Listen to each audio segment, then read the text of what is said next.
Hello, എല്ലാവർക്കും എൻ്റെ ചാനലിലേക്ക് സ്വാഗതം. അപ്പോൾ ഇന്നത്തെ വീഡിയോ ഒരു വാട്ട് ഐ ഈറ്റിൻ്റെ വീഡിയോ ആണ്.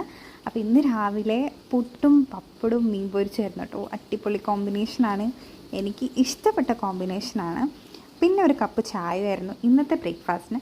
പിന്നെ ഉച്ചയ്ക്ക് ചോറിന് ചിക്കൻ പൊരിച്ചതും കുഞ്ഞി പീസായിട്ടുള്ള ചിക്കൻ പൊരിച്ചതാണ് കേട്ടോ. അതും പിന്നെ ഉപ്പേരിയും അച്ചാറും ആയിരുന്നു. കറി ഇല്ലെങ്കിലും ഈ ഒരു കോമ്പിനേഷൻ അടിപൊളിയാണ് കേട്ടോ. അപ്പോൾ അത് നല്ല ആസ്വദിച്ച് ഞാൻ കഴിച്ചു. പിന്നെ കുറച്ച് കഴിഞ്ഞപ്പോൾ ധാന്യപ്പൊടി ഉണ്ടായിരുന്നു. ഇത് അമ്മമ്മ സ്പെഷ്യൽ ധാന്യപ്പൊടിയാണ്.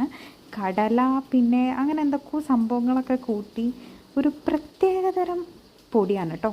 പിന്നെ ഒന്ന് പുറത്ത് പോയിട്ട് പാനിപ്പൂരി കഴിച്ചു. ഇത് പിന്നെ പറയേണ്ട ആവശ്യമില്ലല്ലോ, സ്വാഭാവികമായിട്ടും നല്ല ടേസ്റ്റ് ഉണ്ടായിരുന്നു പാനിപ്പൂരി. പിന്നെ അത് കഴിഞ്ഞ് പിന്നെയും വിശന്നപ്പം സമൂസയും ചായയും കുടിച്ചിട്ടോ. ഇത് ചിക്കൻ സമൂസയാണ്, നല്ല ഫില്ലിങ്സൊക്കെ ആയിട്ടുള്ള ഒരു അടിപൊളി സമൂസയായിരുന്നു. അങ്ങനെ അതൊക്കെ കഴിച്ചു. പിന്നെ രാത്രി വീട്ടിൽ വന്ന് ചോറും ചെമ്മീൻ കറിയും ഉപ്പേരിയൊക്കെയാണ് കഴിച്ചത്, ചിക്കൻ പൊരിച്ചതും. അപ്പോൾ ഇത്രയുള്ള ഇന്നത്തെ വീഡിയോ. അപ്പോൾ നെക്സ്റ്റ് വീഡിയോ വരുമ്പോഴത്തേക്കും ബൈ.